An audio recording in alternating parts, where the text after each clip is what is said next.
How's it going, guys? JCVP11 here for GN Tech, and this is my review of the Huawei Nova Plus. This thing is gorgeous. The metal unibody and chamfered edges are incredible to feel, and the phone is very compact for its size. The buttons on the side are placed well, and the texture to the power button is really the cherry on top. At the back, the 3D fingerprint reader is very reliable, and the USB-C port means future-proofing is taken care of. My only gripe with design is the bulging camera that makes the phone rock on a surface occasionally, and the metal back is prone to picking up smudges here and there, but it's nothing too major. Diving inside the phone, you realize this thing is mid-range. A Qualcomm Snapdragon 625 octa-core chip up to 2 GHz is found, with 3 GB of RAM and an Adreno 506 GPU. While not as fast as flagship devices, the phone is definitely up there. Performance has not been a hitch, with nothing bogging down the device, while the Adreno 506 GPU does a great job with handling high graphic games. Multitasking was great, and the ability to have split screen functionality really surprised me considering how well it worked.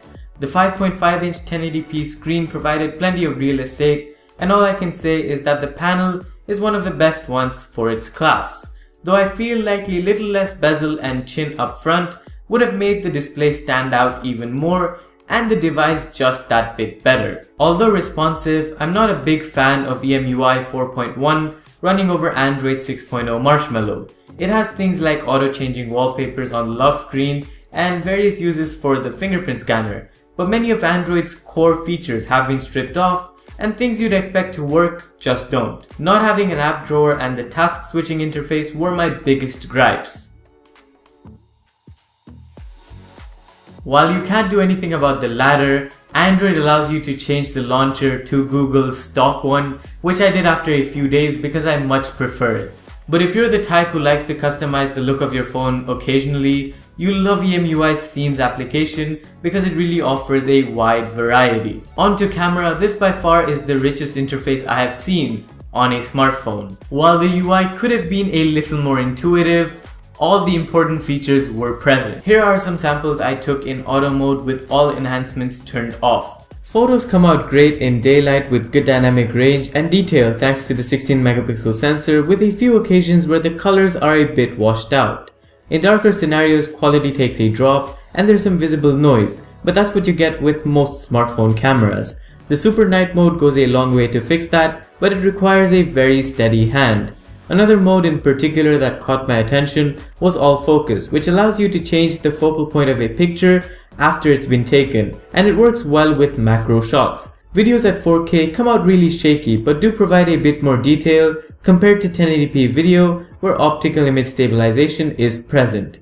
If you're a fan of pictures with light trails, you'll be happy to know that the camera can produce such pictures, again with a steady hand. The 8 megapixel selfie camera is also good and has a wide enough lens to capture a few friends, but once again a drop is seen at night. It comes with various effects that you can use to take your selfies and make them beautiful. And if you want to know the quality of the front-facing camera at 1080p, well, here's a sample and you can judge audio as well. And while we are talking of audio, it is also important to note that only one of the two grills found on the device actually outputs audio, with the other one serving for aesthetic reasons, doubling only as the primary microphone. It would have been nice to see a dual system, but the single speaker does pretty well in most conditions unless you're in a very loud environment or are prone to covering the speaker completely. All that being said, let's move on to battery life and the conclusion. Having used the phone for just over 2 weeks, I was pleasantly surprised with battery life.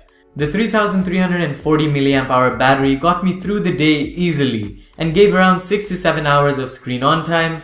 In the most heaviest days, the readings dropped to 5.5 hours, which is still not bad.